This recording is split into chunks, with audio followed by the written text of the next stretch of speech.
So I'm doing reactions to Mob Psycho on Patreon. It's been a lot of fun. The other day I did episode 4, and there's a scene in that episode where Ichi is interviewing, well, kind of like a forced discussion at Mob Donald's with Mob's brother, Ritsu.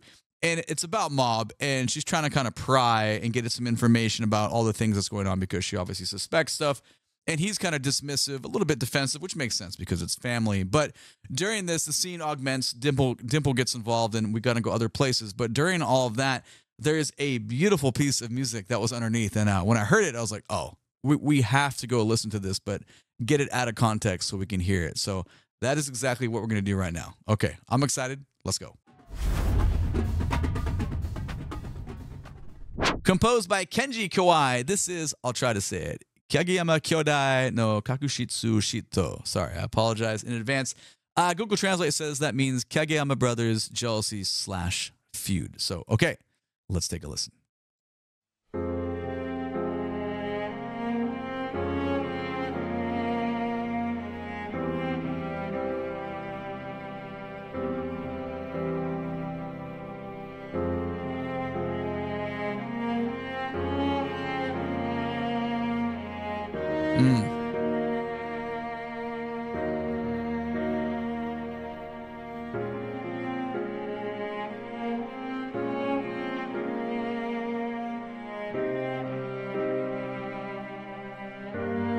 Oh, the phrasing is so good.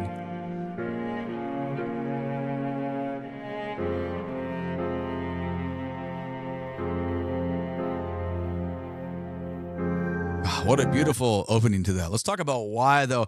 Obviously, the piece is slow. The tempo is very pulled back. It's in three beats per bar here. A gorgeous, very sad-sounding opening solo cello voice here being the main feature, backed up by piano, just very simple. Little syncopation, not much going on. But what is going on is how gorgeous the melody is and the tiny little variation we get in. Here, I'll show you. 2, 3, 4 bars. We say our opening statement, and now we're going to repeat the statement with one variation on bar 3 right here. Different intervallic jump in the melody, but how effective is that? The answer is very effective because it's so gorgeous, man. It's so gorgeous. We continue on. Similar. But now the phrasing is going to change.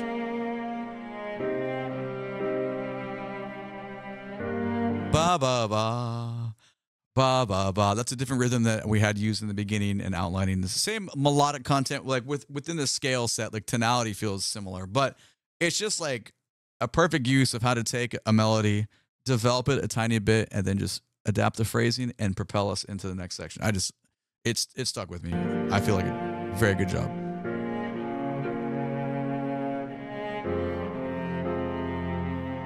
There we go. Moving on to the next section.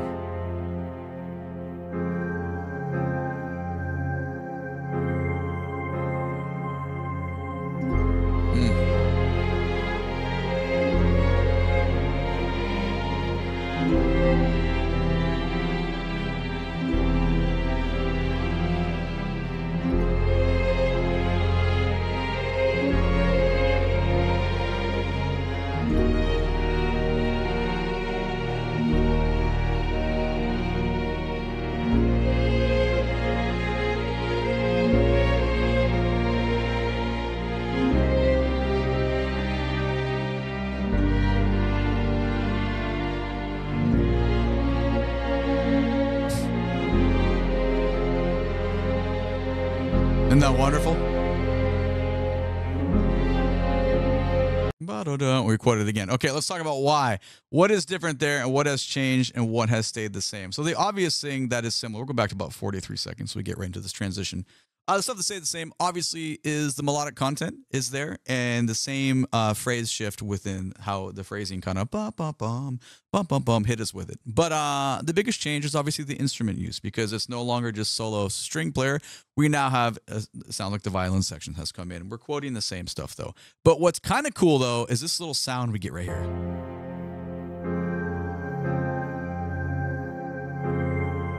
Kind of feels almost spirit-like, right? Which would make sense considering everything that Mob is able to see.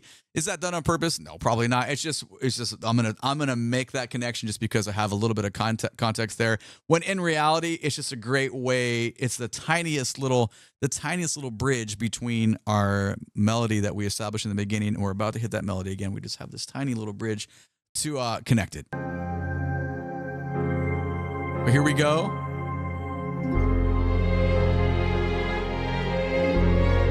Listen how much the sound has been filled out. We get harp to come in, little arpeggios there to give us all this little texture within where we're going with the melodic the harmonic foundations there. The string section is much more deep. We have bigger presence of bass happening. Everything is just filled out. It's the same, but very much filled out. Callbacks in the cello against the main melody. Bum ba ba da dum, bum ba ba ba. I didn't notice that at all the first listen through. Let's grab that again.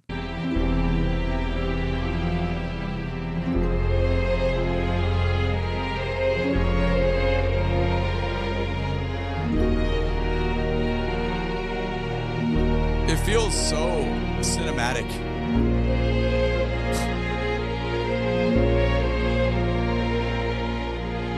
Those big open bass notes, very effective there.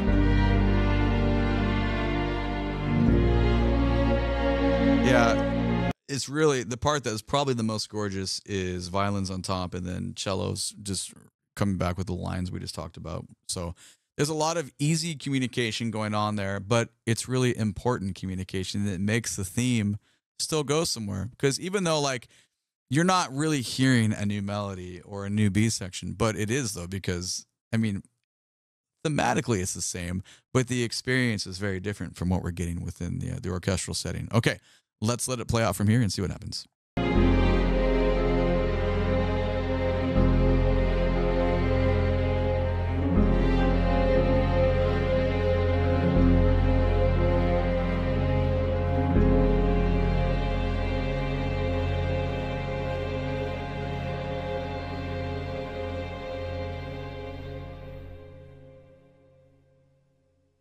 Nice sustain there. That makes sense. Ba-da-dum. And then we repeat it again. Da-da-da. And then we hold and it decays. So, you know, it is what it is. Like some of you may be into that. Some of you may not.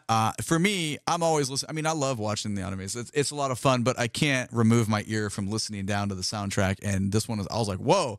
I think I made several comments about it. I was like, that sounds really gorgeous. So it's nice to hear it out of context and to listen to how effective the composer is in giving us really grasp like this very accessible melodies, tiny little changes, and then just augmentation of instrument use and making it super, super gorgeous. So anyway, there it is. Let me know what you think about it down in the comments below. My name is DrumRollTony. Come watch Mob Psycho with me and a lot of other anime as well. Link for the Patreon is down in the video description below. Please and thank you. Click the like button, subscribe to the channel, and catch you next video.